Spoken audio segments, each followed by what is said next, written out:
warahmatullahi wabarakatuh. Selamat siang, salam sejahtera bagi kita semua.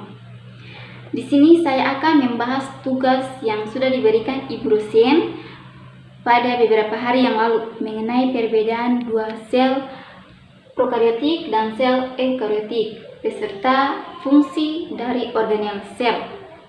Sebelum saya menjelaskan mengenai apa itu sel prokariotik dan sel eukariotik, saya akan menjelaskan dulu apa itu sel. Teman-teman, sel adalah unit fungsional, struktur, dan hereditas terkecil dari makhluk hidup. Sel sebagai unit fungsional terkecil yang berarti setiap fungsi dari makhluk hidup bisa dijalankan oleh sel. Contohnya, makhluk hidup bisa bereproduksi, sel juga bisa bereproduksi. Makhluk hidup bisa berekresi, sel juga bisa berekresi. Teman-teman, selanjutnya saya akan membahas apa itu sel prokariotik dan sel eukariotik. Sel prokariotik terdapat pada makhluk hidup uniseluler atau hanya memiliki satu sel, seperti bakteri. Sel eukariotik terdapat pada makhluk hidup multiseluler atau memiliki banyak sel, seperti manusia, hewan, tumbuhan, jamur, dan protista, atau kelompok mikroorganisme yang di uniseluler maupun multiseluler, serta tidak memiliki jaringan yang sebenarnya. Antara struktur sel prokariotik dan sel eukariotik, sel prokariotik tidak memiliki membran inti, sedangkan sel eukariotik memiliki membran inti. Selanjutnya, teman-teman, saya akan menjelaskan macam-macam organel sel serta fungsinya dari sel prokariotik dan sel eukariotik. Yang pertama, dinding sel. Dinding sel berfungsi melindungi dan memberi bentuk yang tetap pada sel. Yang kedua, membran plasma. Membran plasma adalah membran yang mengelilingi sitoplasma dan memisahkan sel dari lingkungan eksternal. Dan fungsi membran plasma melindungi isi sel. Teman-teman, yang berikut yaitu sitoplasma. Sitoplasma adalah bagian cair yang tidak berwarna yang terbungkus membran sel. Fungsi sitoplasma sebagai tempat penyimpanan bahan-bahan kimia untuk metabolisme sel, tempat membangkar dan menyusun zat-zat melalui remetabolisme. Yang berikut adalah sitosol. Sitosol berfungsi untuk menjaga bentuk sel, melindungi organel dari benturan dan penyimpanan zat kimia untuk kegiatan meprokariotik. Yang berikut, mesosom. Mesosom adalah bagian membran plasma yang melengkung ke dalam atau lengkungan sitoplasma. Mesosom berfungsi dalam pembelahan sel dan menghasilkan energi. Teman-teman, yang berikut, ribosom. Ribosom adalah organel tempat berlangsungnya sintesis protein.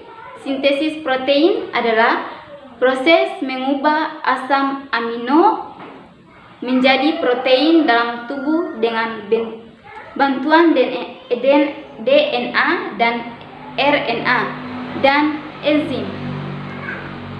Sintesis protein terdiri dari dua tahap, yaitu transkripsi dan translasi. Yang berikut, teman-teman, nukleus dan nukleolus. Di dalam nukleus terdapat matriks atau cairan bening yang kental yang disebut nukleus plasma. Nukleus berfungsi mengendalikan kegiatan sel, mengatur pembelahan sel, dan membawa informasi genetika.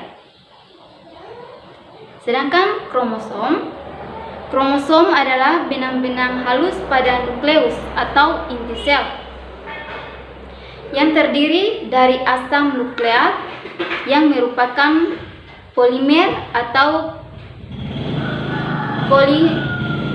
polinukleotida pada DNA.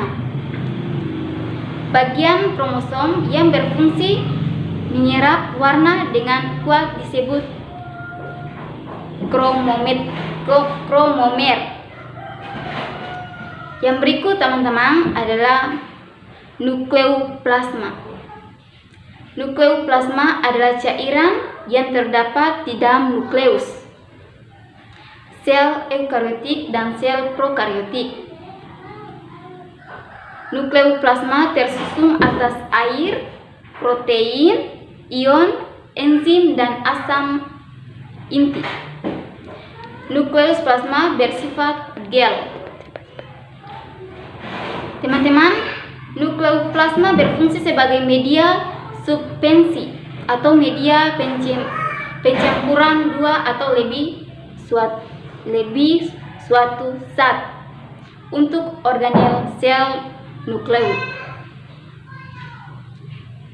Nukleus adalah daerah tipis pada sel prokariotik yang berisi materi DNA primer. Sedangkan retikulum endoplasma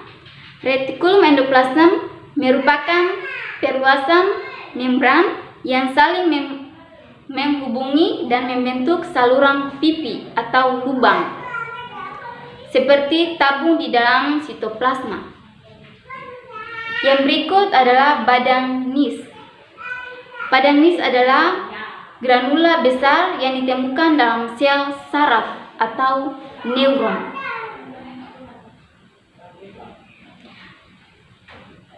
Dan yang berikut sentrosom.